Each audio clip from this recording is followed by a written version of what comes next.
Bonjour, donc on se retrouve aujourd'hui pour ma pour la deuxième partie de ma vidéo sur ma FAQ sur mon métier d'infirmière. Je vous mets la première partie sur cet écran et je vous mets également le lien de ma playlist avec toutes mes vidéos qui concernent mon métier, puisque je sais que vous êtes nombreux à tomber sur ces vidéos parce que vous tapez probablement des mots-clés sur YouTube. Vous n'êtes probablement pas là du tout pour entendre parler de mascara ou de chaussures ou de sac à main, donc si vous voulez en savoir plus sur ces vidéos, j'en ai fait quelques-unes par le passé. Je vous mets également la playlist sur l'écran. Je suis assise au bord de mon canapé puisque mon chat est en train de faire une méga sieste à côté de moi et j'ai pas du tout envie de le déplacer. Ce qui est peut-être un peu ridicule puisque concrètement il pourrait dormir à peu près partout, mais je vous montre ça tout de suite, c'est trop mignon. Et juste là. C'est absolument trop chou. Bref, on n'est pas là pour parler de chat. Je vais commencer tout de suite. Donc cette FAQ que je vous avais lancée sur... j'ai pu Instagram et probablement Facebook. J'ai reçu pas mal de questions et j'en ai également rajouté quelques-unes que j'ai reçues du coup en commentaire sur la précédente vidéo. Donc cette vidéo va davantage concerner mon métier vraiment au quotidien. En tout cas de mémoire, c'est plutôt des questions orientées sur ça. Et en tout cas, on va assez peu parler de stage et d'études, plutôt de ma pratique au quotidien. Première question, quelles sont les relations que je peux avoir avec les médecins avec lesquels je travaille? Alors, partout où j'ai travaillé, j'ai très rarement eu de vrais conflits avec les médecins ou une vraie mésentente. Alors bien sûr, il y a quelques personnes qui ont leur petit caractère, leur petit ego également, hein, puisque c'est voilà, c'est un peu la réalité des choses. Hein, sur le terrain, il y a des médecins qui ont un ego un petit peu surdimensionné, mais franchement, je pense que c'est à peu près partout dans toutes les catégories de métiers. Hein, on a de très bonnes relations avec eux, pour autant j'irai pas boire un verre avec eux en fin de journée. Je sais pas comment vous donner un exemple, mais par exemple si vous êtes secrétaire de direction, je suis pas persuadée que vous ayez... Alors vous avez forcément des bonnes relations avec les personnes qui sont au-dessus de vous dans la hiérarchie, mais pour autant vous n'irez pas leur taper dans le dos et aller faire une rando le dimanche matin avec eux. Voilà, c'est à peu près pareil pour moi. On a de très bonnes relations avec les médecins avec lesquels on travaille, certains avec lesquels on est un peu plus familier entre guillemets, il y en a quelques-uns qu'on tutoie. Voilà, mais c'est vraiment une question de feeling. Il y a certaines personnes qui mettent une très grande barrière dans leur milieu professionnel, donc il y a des médecins avec lesquels je travaille qui ont pas mal de recul par rapport à ça, qui sont assez peu familiers, qui nous poseront jamais de questions sur notre vie perso, puis d'autres avec lesquels c'est plus fluide et ça se passe mieux. Voilà, mais en tout cas rien d'incroyable. Je crois qu'on fait vraiment on se fait un peu une image avec une très grosse scission entre médecins et infirmiers. Alors moi, il y a aussi le fait que je travaille dans un service, donc je suis en soins intensifs et en salle de réveil. C'est un service dans lequel je suis très en lien avec les anesthésistes et assez peu avec les chirurgiens. Ce qui est par exemple exactement l'inverse dans les services de chirurgie, donc dans les étages de ma clinique par exemple. Quand vous êtes en suite de soins, donc en chirurgie post-opératoire, vous avez davantage de liens avec les chirurgiens parce qu'ils sont là pour les protocoles de pansement, etc. Moi en salle de réveil, les chirurgiens je les vois à peine, et puis en soins intensifs je les vois un tout petit peu plus. Mais j'ai une relation en tout cas très proche avec les anesthésistes puisque c'est vraiment le corps de métier avec lequel je travaille. Donc voilà, mais en tout cas de très bonnes relations avec eux sans vraiment aucun souci. Alors question suivante, est-ce que tu t'es déjà lié d'amitié avec un patient? Alors non, l'occasion s'est pas vraiment présentée. Je m'étais liée d'amitié, oui, avec une patiente dont je m'étais occupée en soins intensifs à l'époque où je travaillais à Lyon, qu'on avait gardée pendant des semaines dans le service, qui avait sensiblement mon âge ou quelques années de moins. Elle avait fini par nous donner des nouvelles d'elle par la suite, donc ça c'était très appréciable. Je me souviens qu'elle m'avait offert une paire de boucles d'oreilles pour mon anniversaire, c'est un très bon souvenir, enfin c'est un souvenir très marquant. J'étais extrêmement émue qu'elle ait pensé à moi parce que je crois qu'un jour, pendant un soin, je lui avais dit bah voilà c'est mon anniversaire la semaine prochaine, mais c'était tombé vraiment comme ça. Elle était de toute façon dans son lit et en fait elle avait demandé à sa maman d'aller m'acheter une paire de boucles d'oreilles, enfin bref c'était, voilà, ça reste un super bon souvenir et je me souviendrai d'elle toute ma vie et elle va beaucoup mieux depuis, donc ça c'est une excellente nouvelle. Ensuite, dernièrement j'ai eu un patient qui était très âgé, qui avait quelque chose comme 90 ans, qui a été opéré du pied en fait de la même chose que moi, donc c'était assez rigolo parce que du coup il me dit j'ai mal, je dis bah oui je sais que ça fait mal, il me dit bah comment vous savez ça, bah je dis bah je suis passée par là aussi, il me dit bah attendez vous avez pas du tout le même âge que moi, et on s'est un peu liés d'affection, en tout cas d'amitié. Il m'a proposé d'aller boire un thé chez lui avec sa femme, il habitait à Genève, c'était super sympa. Je m'y suis pas rendue, parce que je trouve que maintenant qu'on s'est pas revu depuis cette intervention là, c'est un petit peu difficile, je me vois pas du tout sonner à sa porte et arriver pour boire un thé, alors que je suis persuadée qu'on aurait bien rigolé et que ça lui aurait probablement fait plaisir. Mais j'ai fini par lui envoyer en fait une carte pour la fin de l'année, pour lui souhaiter une bonne année 2016, ou je sais plus comment ça s'est passé. Voilà, à peu près le type de lien que j'ai pu tisser, mais en tout cas non, pas un patient ou une patiente avec laquelle je suis restée en lien profond et avec laquelle j'ai des nouvelles depuis, ça c'est pas du tout le cas. Ensuite, il y a pas mal de questions sur mon travail au quotidien. J'en profite pour vous dire qu'en fait, alors pour la petite histoire, mon chéri ne regarde pas mes vidéos parce que je crois qu'il en a absolument rien à faire de m'entendre parler de maquillage, mais il se trouve qu'il regarde mes vidéos sur mon métier parce qu'il trouve ça intéressant. Et en fait, il a regardé la première partie donc de la vidéo que vous êtes en train de regarder, Et il m'a dit, c'est pas très clair, parce qu'en fait tu dis que tu travailles en salle de réveil et après en soins intensifs, on comprend pas très bien. Et pour les personnes qui me suivent peut-être depuis longtemps c'est assez clair, mais pour les autres ça doit être complètement hasardeux, donc je reprends. Donc je travaille en Suisse, à Genève, mais je suis française, j'habite en France, donc je traverse la frontière donc 2 fois par jour, à l'aller et au retour. Je travaille dans une clinique et je travaille donc dans un service qui est coupé en deux. Alors coupé en deux, c'est tout à fait imagé, ce n'est pas du tout le cas, hein, c'est une grande pièce, moitié salle de réveil et moitié soins continus ou soins intensifs, c'est à peu près surveillance continue, soins intensifs, soins continus, c'est toujours la même chose, ça veut dire la même chose. Je ne suis pas dans un service ou dans l'autre en fonction de...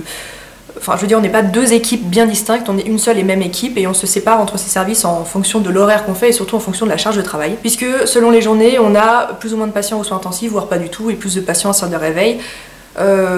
Si vous ne connaissez absolument rien au monde médical, vous êtes peut-être en train de vous dire que ce sont 2 métiers qui n'ont absolument rien à voir et pour autant ce sont 2 métiers qui sont quasiment strictement identiques, les surveillances sont les mêmes, on a besoin des mêmes qualifications pour travailler dans un service ou dans l'autre et qu'est-ce qui change? C'est juste la durée de séjour. Les patients en salle de réveil restent quelques heures et aux soins intensifs parfois quelques jours, voilà, mais concrètement c'est à peu près la même prise en charge. Donc voilà, on m'a demandé quels soins je faisais au quotidien, les types de pathologies que je pouvais recevoir. Alors moi dans ma clinique on reçoit, au lieu de vous dire toutes les spécialités, je vais vous dire on les reçoit toutes, sauf la chirurgie cardiaque, la chirurgie thoracique, on est amené à en avoir, mais on en a très très peu. Qu'est-ce qu'on reçoit pas? Tout le reste on reçoit, hein. Orthopédie, vasculaire, ophtalmo-gynéco, urologie, néphrologie. Je suis désolée si vous entendez peut-être un bruit de perceuse, mais j'ai un voisin qui est en train de se faire plaisir dans son jardin là-bas. Je sais absolument pas ce qu'il est en train de construire, mais depuis le temps que ça dure, le truc va ressembler à un palais. On a un service de maternité, on a de la procréation médicalement assistée, de la neurologie. Je suis en train de chercher d'autres trucs, mais de la cancérologie bien sûr en général, de la chirurgie cancérologique. On a également un service de médecine, donc avec donc l'oncologie, donc moi que je suis pas vraiment amenée à... vers laquelle je suis pas vraiment amenée à me tourner puisque donc je reste en salle de réveil et aux soins intensifs, mais parfois on a des patients d'oncologie qui descendent aux soins intensifs pour des problématiques diverses. Donc voilà, les soins que je fais, du coup étant donné que je peux être également aux soins intensifs, je fais à peu près tous les soins. Nursing, toilette, pansement, prise de sang, injection, vraiment c'est un service qui est extrêmement complet. J'arrive même pas à vous citer un soin que je ne fais pas. Je pose des sondes gastriques, je pose des sondes urinaires, des prélèvements sur voie centrale, des prélèvements veineux, des prélèvements capillaires, vraiment énormément de choses. Mais je vais y revenir un petit peu plus tard dans d'autres questions. La question suivante, c'est qu'est-ce que je préfère au quotidien? Moi, ce que j'adore dans ces services, c'est que ce sont des services de pointe dans le sens où on a une panoplie d'activités qui est énorme et surtout la routine n'est absolument pas présente. Je n'ai jamais une seule journée qui se ressemble. Et surtout, j'ai l'impression de faire tellement de choses variées que j'ai l'impression de ne jamais m'ennuyer et surtout de ne jamais faire le tour des services dans lesquels je travaille. Pour vous donner un exemple, quand j'ai démissionné de mon poste en France, donc j'étais également en soins intensifs, j'ai pas du tout eu l'impression de démissionner en me disant allez, ce service de toute façon c'est fait, c'est tout vu, jamais. Non, je me suis jamais dit ça. La médecine progresse tellement vite, de toute façon vous avez des médecins avec des nouvelles techniques qui arrivent régulièrement que vous n'avez jamais l'impression de faire la même chose au quotidien. Et moi c'est vraiment un des traits principaux de mon métier qui m'intéresse dans ce métier et qui m'a fait me tourner d'ailleurs vers ce métier, c'est que je ne supporte pas la routine. Alors bien évidemment j'ai des actes qui reviennent très souvent à préparer une perfusion, tel médicament ça sera la même perfusion tous les jours pour des dizaines de patients tous les jours, mais en dehors de ça le suivi des patients n'est jamais le même. Comme je vous avais déjà dit dans une précédente vidéo, un patient lambda du même âge opérer la même intervention qu'un autre n'aura absolument pas les mêmes suites opératoires. Donc c'est ce qui m'intéresse dans ce métier et c'est surtout la variété de soins que je peux faire au quotidien et le lien qu'il peut y avoir entre ces différents soins et ces différentes surveillances. Donc voilà, c'est pour ça que j'aime autant ce type de service. Alors ensuite, question suivante qui rejoint un peu celle que je viens d'aborder, pourquoi je me plais dans ce service? Je me plais dans ce service parce que j'ai une très grande autonomie, que j'ai vraiment l'impression d'avoir une relation conjointe avec le médecin sans avoir l'impression que c'est lui qui va regarder le patient de A à Z et qui va me prescrire les choses et que je vais juste être une exécutante en quelque sorte. Le grand plaisir que j'ai dans ce service, c'est d'observer mon patient, de déceler les problèmes qu'il a, d'essayer de les traiter avec ce qui m'a déjà été prescrit et ensuite d'aller voir le médecin, lui dire ce que j'ai observé et puis qu'on travaille ensemble et qu'on en parle pour essayer de trouver des solutions pour que ça s'améliore. Ça peut être un problème de douleur, comment vous donner un exemple? J'ai un patient qui sort du bloc, qui a été opéré de la vésicule biliaire. Il sort du bloc, il a mal, j'ai 3 médicaments de prescrit par ordre de... j'essaye de vous trouver des mots un peu simples si vous n'êtes pas dans le milieu, mais en gros j'ai un médicament assez faible, un peu puissant et un encore plus puissant, sur 3 paliers différents. Donc je vais faire le premier, je vais faire le deuxième, je suis à ça de passer au troisième, et puis je me dis non mais il y a un truc en plus. Je regarde dans son dossier, je vois que c'est quelqu'un qui a un terrain anxieux très important, par exemple. Donc en fait c'est à moi d'abord de faire ce premier diagnostic, de trouver quel est le problème pour ensuite aller voir l'anesthésiste pour lui en parler. Je vais pas juste dire oh bah le monsieur il a mal. Et puis j'appelle l'anesthésiste et je lui dis le monsieur il a mal. Ça c'est pas possible, hein. L'anesthésiste va me regarder comme ça, il va se dire mais elle se moque de moi celle-là. Non, c'est à nous quand même de faire le premier diagnostic. Alors bien sûr je mets de gros guillemets puisque quand on est infirmier, on a uniquement le droit de poser des diagnostics infirmiers qui font partie d'un référentiel bien précis. Mais en tout cas, on va faire ce premier travail avant que l'anesthésiste arrive pour pouvoir trouver une solution. Donc je peux par exemple lui dire, bah voilà, ce monsieur il a mal, je lui ai fait beaucoup d'antalgiques et je trouve que ça fait pas effet. J'ai regardé dans son dossier, je trouve que j'ai découvert que c'était un monsieur qui était anxieux, qui avait un traitement pour l'anxiété. Et je pense qu'il y a également un lien avec ça. Donc je pense qu'il a eu certes très mal, mais que cette anxiété majeure la douleur. Donc est-ce qu'on pourrait pas faire autre chose? Et l'anesthésiste me dit, par exemple, hein, toujours, ah bah oui vous avez raison, pourquoi pas, il faudrait qu'on lui mette voilà, un anxiolytique ou quelque chose pour calmer cette douleur à côté. Donc voilà, c'est ce que j'aime dans ce métier, c'est que on a beaucoup de domaines d'exercice différents. Est-ce que j'ai eu du mal à rentrer dans ce service? Alors, donc comme je vous disais, moi je travaille en Suisse, donc j'ai également la problématique frontalière, donc je suis, comme je vous disais, française et j'exerce en Suisse. Le travail en Suisse n'est pas particulièrement difficile à trouver dans le sens où il y a du travail, il y a beaucoup de postes qui sont encore à pourvoir, mais quand vous êtes française, les portes s'ouvrent moins facilement et moins vite. Je vous avais fait une vidéo complète sur mon parcours, comment j'ai commencé à travailler en Suisse, etc. Donc pareil, je vous la mets sur l'écran si vous voulez en savoir plus. Mais en plus de ça, dans les services un peu techniques, donc urgence, soins intensifs, bloc opératoire, réanimation, etc., les places sont assez chères puisque ce sont des services qui sont assez courus, c'est des services qui sont assez attirants et pour y travailler on vous demande une certaine expérience dans le domaine. Donc étant donné que moi j'avais cette expérience en France en soins intensifs, ça m'a quand même ouvert quelques portes. Il a quand même fallu que je fasse de l'intérim pendant, je ne sais plus combien de mois, mais peut-être 5 ou 6 mois avant de pouvoir espérer atteindre le poste que j'ai aujourd'hui. Donc voilà, il a fallu en quelque sorte que je fasse mon trou en France avant de pouvoir rentrer dans ce service. Clairement si vous sortez du diplôme, alors moi j'ai eu la chance d'atterrir en soins intensifs directement après le diplôme mais c'est extrêmement rare. À l'époque le marché de l'emploi était beaucoup plus vaste, il y avait beaucoup plus de postes à pourvoir et j'ai eu beaucoup de chance à cette époque-là, je suis tout de suite arrivée en soins intensifs. J'avais également un parcours pendant ma scolarité qui était assez particulier puisque j'avais fait beaucoup de stages en soins intensifs, soins continus, etc. Donc ça m'a ouvert plus de portes, mais en règle générale c'est assez difficile d'obtenir un poste de ce genre-là juste après le diplôme.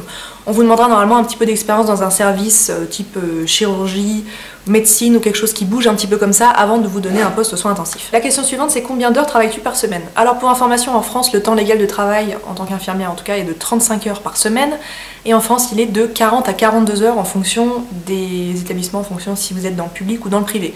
Donc moi dans la clinique dans laquelle je travaille c'est 40 heures par semaine. Avec donc bien évidemment, ça c'est une base, avec bien évidemment des heures supplémentaires que je fais très régulièrement, que je demande du coup moi à récupérer pour... je peux pas me les faire payer de toute façon, dans la clinique dans laquelle je travaille ça n'est pas possible, donc de temps en temps je bénéficie de 3-4 jours de congé d'affilée qui sont en fait ces heures supplémentaires qui sont cumulées pour me faire un petit pack d'heures, un petit pack de jours de congé, ce qui est bien appréciable. Donc jusqu'à il y a quelques semaines je travaillais donc 40 heures par semaine et j'ai fait la demande il y a quelques temps de passer à un temps partiel donc à 80%. Donc au lieu de travailler 40 heures, j'ai demandé à travailler 32 heures par semaine, bien évidemment avec un salaire qui diminue en conséquence. Hein. Moi c'est quelque chose que j'ai demandé puisque 40 heures par semaine c'est assez lourd.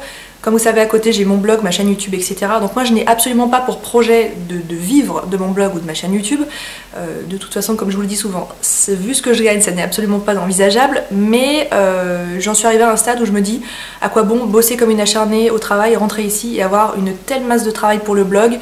Donc j'ai fait ce choix voilà, de passer à un temps partiel à 80%. Je ne suis pas persuadée à l'avenir de passer à 60 voire à 50%. Je pense que je vais rester à 80 pendant un bon bout de temps, peut-être que quand j'aurai des enfants un jour et peut-être si d'ici là mon blog me rapporte davantage, j'arriverai à diminuer ce temps de travail. Mais voilà, j'ai fait ce choix de passer à 80%. Donc ça représente 32 heures par semaine. Actuellement, ce temps partiel ne m'a pas encore été accordé pour des raisons de logistique. Donc pour le moment, on ne peut absolument pas m'accorder ce 80%. Donc pour le moment, je suis à 90%, donc ce qui ne change pas beaucoup par rapport à ce que je bossais d'habitude. Donc au lieu de bosser 40 heures, j'en bosse 32 et 4, bah, j'en bosse 36. Voilà, je bosse 36 heures par semaine au lieu de 40. Concrètement, je vois pas vraiment la différence puisque je fais des journées de 10 à 12 heures, j'y reviendrai un petit peu plus tard. Donc en gros, je gagne une journée de travail toutes les 2 semaines et demie. Voilà, donc Pour le moment, ça me change pas grand chose. Ça change un petit peu mon salaire, mais au quotidien, je vois pas encore vraiment la différence. La question suivante, c'est est-ce que tu travailles en 8 heures ou en 12 heures? Donc, les deux, mon capitaine, je travaille en 10 heures, voire en 12 heures. Et on me demande aussi si je préfère les 8 heures ou les 12 heures. Donc quand je travaillais en France, je travaillais en journée de 12 heures, donc 12 x 3, 36, donc voilà, sur un équivalent de 35 heures, je travaillais à peu près 3 jours par semaine. Là, donc je travaille en 10 heures lorsque je suis de jour, je travaille en 10 heures lorsque je suis de nuit la semaine, et je travaille en 12 heures les vacances, donc jour et nuit, et le week-end. Voilà, c'est très compliqué, on va dire qu'en moyenne je travaille voilà, en 10 ou en 12 heures, donc pour faire un petit peu plus simple. Qu'est-ce que je préfère entre les 8 heures et les 12 heures? Moi je préfère largement les 12 heures. Alors certes, vous rentrez chez vous le soir, vous êtes lessivé, vraiment on a l'impression qu'on vous a, essoré toute la journée, vous êtes assez fatigué, vous avez faim, vous avez soif, vous avez mal aux jambes, vous avez mal aux pieds, mal au dos. Mais moi quand je pars au travail, je préfère y passer un long moment plutôt que de faire plusieurs journées de 8 heures comme ça qui, du coup paradoxalement, me fatigue davantage. Voilà, ça c'est un avis très personnel. Du côté des infirmières, vous avez la team 8 heures et la team 12 heures. Moi je fais clairement partie de la team 12 heures. Est-ce que j'aime le travail de nuit? Alors pas du tout. Non, non, je n'aime pas le travail de nuit. Dans le service dans lequel je travaille, je suis obligée de faire des nuits, c'est comme ça fait partie de l'organisation du service. Donc il faut que je fasse avec.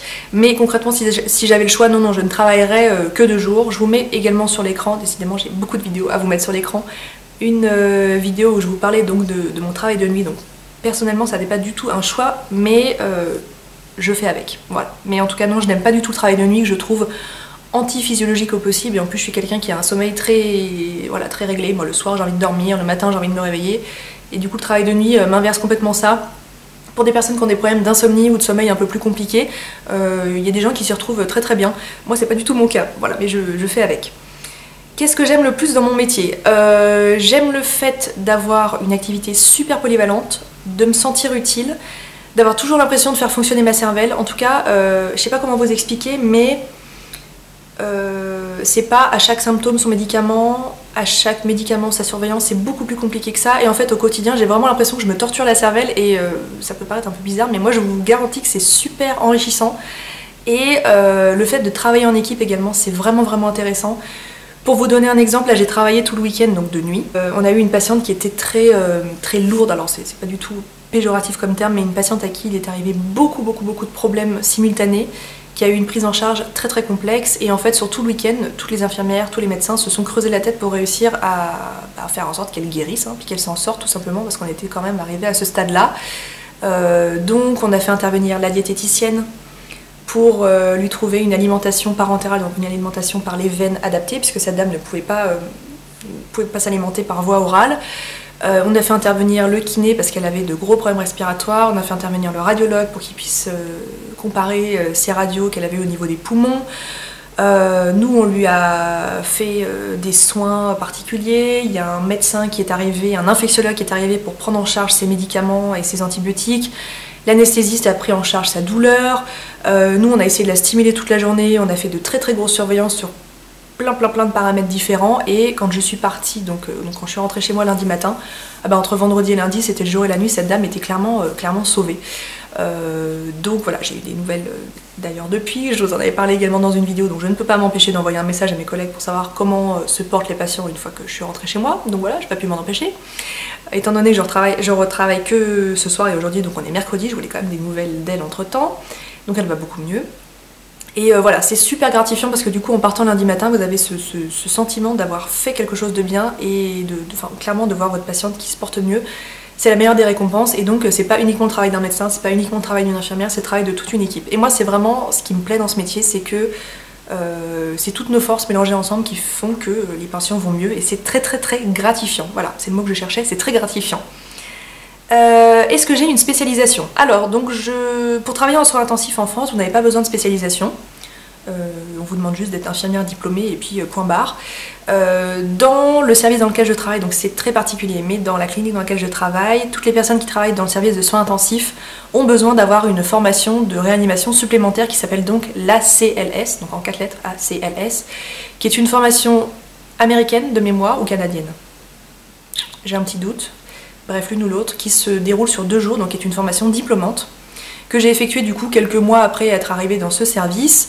Donc c'est une formation qui est très stressante parce qu'on vous demande d'ingurgiter une quantité d'informations assez dingue et puis ensuite on vous met dans une situation, donc on vous ouvre une porte, il y a un patient qui est au sol, donc c'est un mannequin, et on vous demande de le réanimer. Voilà, donc c'est très angoissant, c'est des périodes pas faciles parce que du coup c'est des semaines et des semaines de révision pour réussir cet examen.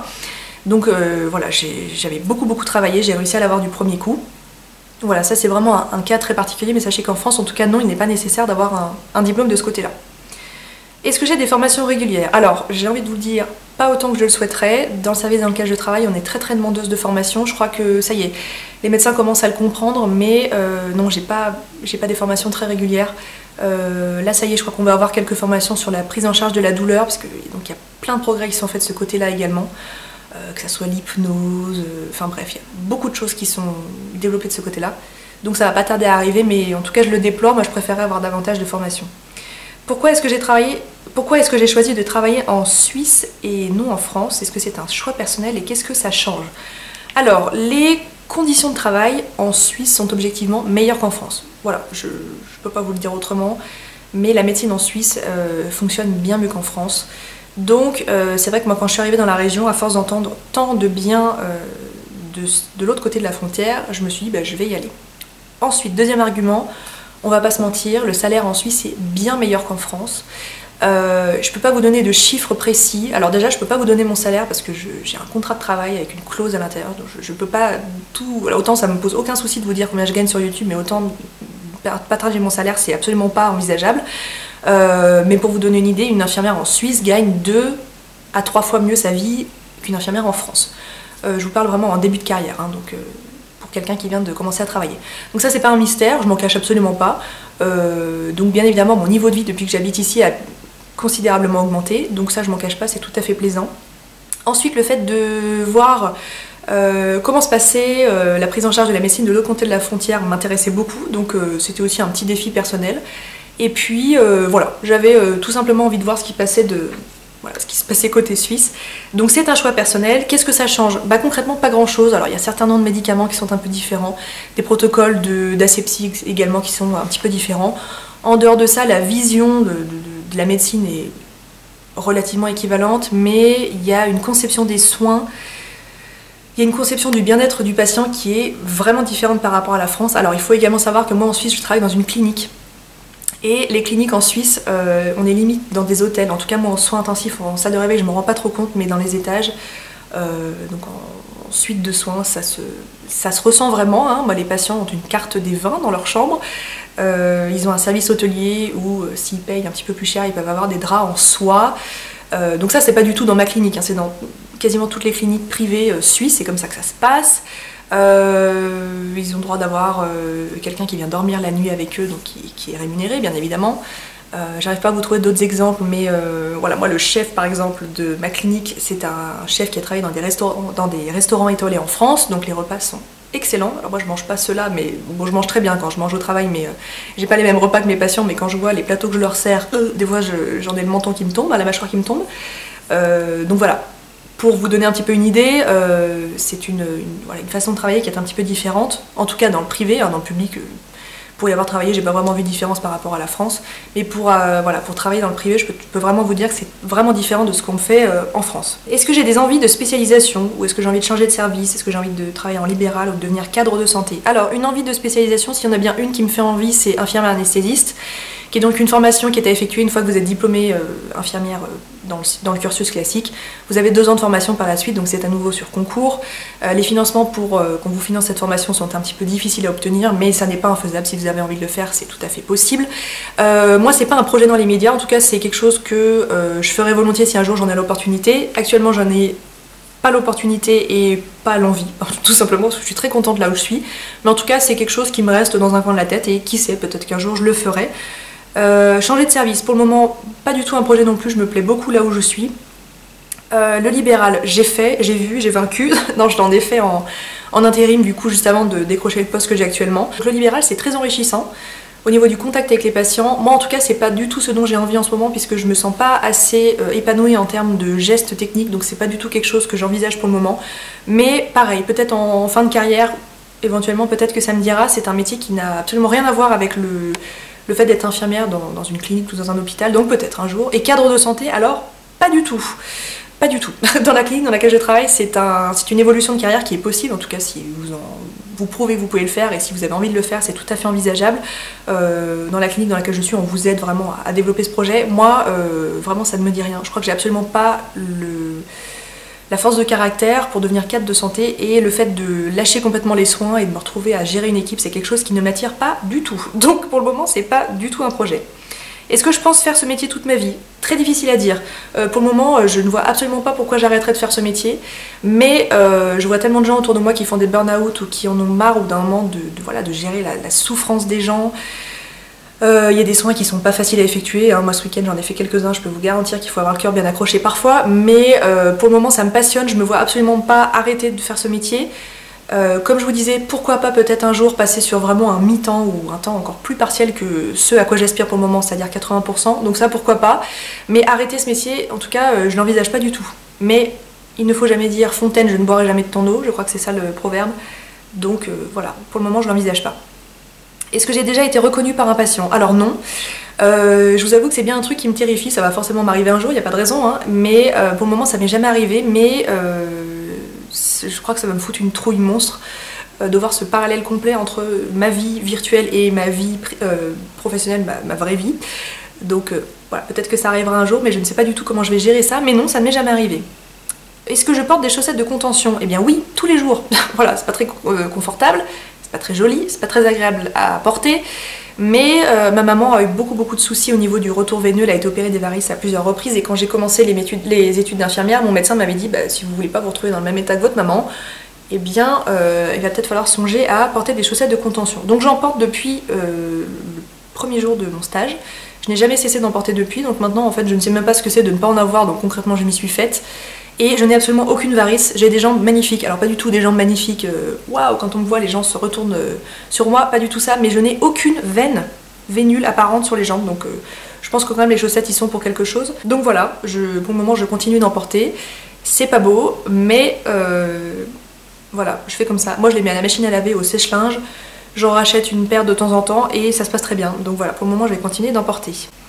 L'une de vous m'avait demandé, alors j'ai synthétisé la question mais en gros c'était je vois que tu as un caractère très doux, comment est-ce que tu fais pour ne pas te laisser faire au travail? C'est vrai que parfois il faut affronter des personnalités, alors je parle même pas du tout des médecins, hein, mais même dans les infirmières, hein, vous pouvez travailler avec des gens qui ont un caractère très fort, surtout à côté du mien. Je vais pas dire que je suis docile, je vais pas dire que je suis une vraie chiffre molle ou quoi, mais j'ai un caractère très calme, je suis complètement allergique au conflit.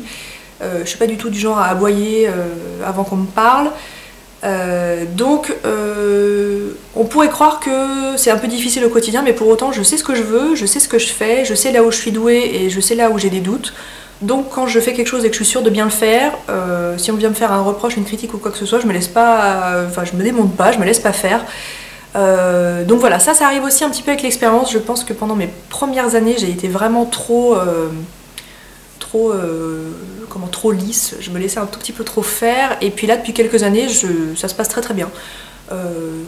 C'est vrai que je suis, comme je vous disais, complètement allergique au conflit, ça je crois qu'on pourra jamais me changer, ça fait partie de moi, ça fait partie de mon caractère, mais voilà, je sais ce que je veux, quand j'ai une idée derrière la tête, je la fais à fond, je m'occupe de mes patients comme je l'entends. Alors je suis tout à fait ouverte à la critique, à la remise en question, parce que de toute façon c'est quand même le propre de notre métier, hein. Si vous êtes sûr de vous au point de jamais vous remettre en question, bah faites pas ce métier-là.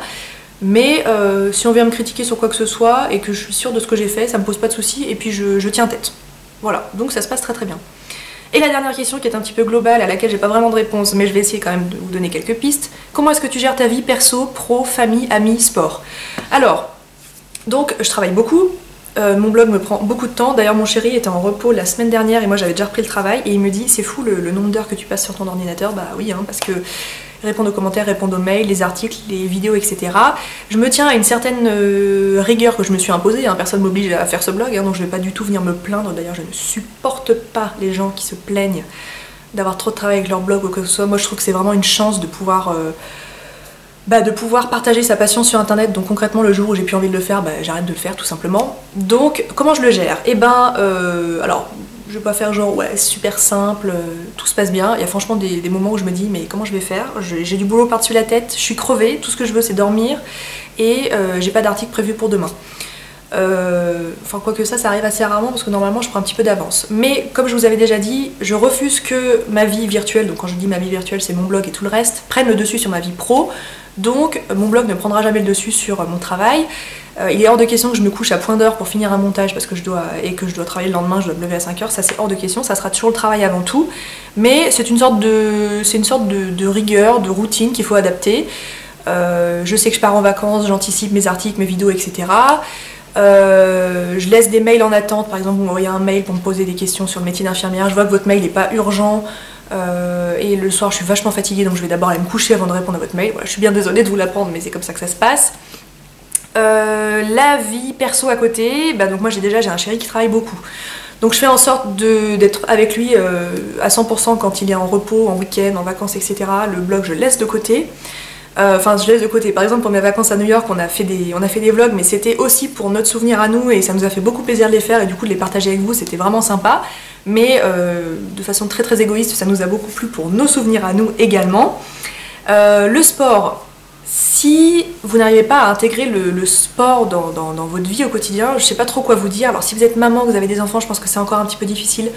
Comme je vous avais dit, si vous êtes étudiant, donc c'est-à-dire que vous avez du travail toute la journée, que le soir vous devez rentrer chez vous, que vous avez encore du travail à fournir, ne désespérez pas si vous n'arrivez pas à intégrer du sport dans votre quotidien, c'est pas toujours facile.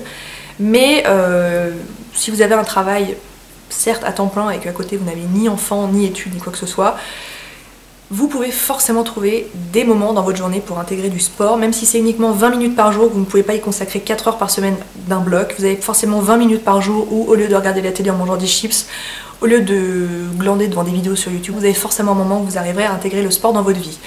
Moi je suis arrivée dans une étape de ma vie où j'ai trouvé le bon équilibre, en tout cas je me sens, alors je sais pas si c'est le bon équilibre aux yeux de tout le monde d'ailleurs j'en ai rien à faire, mais à mes yeux à moi je trouve que c'est le bon équilibre.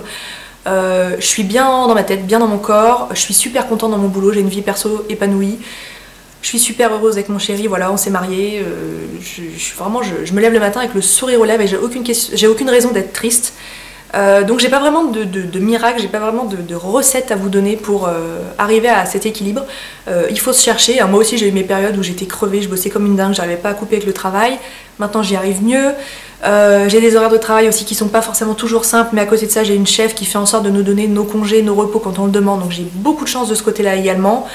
J'ai parfois des minons de poussière qui courent dans mon appart et pour autant à ce moment-là j'ai juste envie de m'allonger et de lire un magazine, et ben je le fais parce que j'en ai rien à faire qu'il y ait de la poussière sur le sol. Donc voilà, trouvez vos priorités. Voilà, je suis désolée mais j'ai vraiment pas de recette miracle à vous donner, mais en tout cas si je peux vous donner envie de vous bouger, de trouver un métier qui vous passionne, j'en suis super contente. Je reçois beaucoup de mails, d'ailleurs récemment, je pense que c'est dû aussi à la dernière vidéo que j'ai postée sur mon métier d'infirmière. J'ai reçu beaucoup de mails de filles qui me disent mais ça me donne envie parce que à force de voir des filles sur YouTube qui ont des vies dans des palais, des vies de princesses qui voyagent à l'autre bout de la terre tous les 4 matins, elles m'ont dit en gros que ça faisait du bien de voir une fille tout à fait lambda comme moi qui réalisait tout ce qu'elle voulait dans sa vie. Donc je suis très contente si je peux vous aider et donc je vous le redis à nouveau, si vous avez des questions à me poser sur quelque sujet que ce soit, vous pouvez m'envoyer un mail. Donc je ne suis pas toujours très réactive, je ne peux pas toujours vous répondre dans la journée ni le lendemain ou sur le surlendemain, mais en tout cas je réponds à tout le monde, donc n'hésitez pas à m'envoyer un mail. Et puis voilà, je vais conclure cette vidéo sur cette note très positive. Et puis j'espère que cette vidéo à nouveau a été informative. Je vous embrasse et on se dit à la prochaine.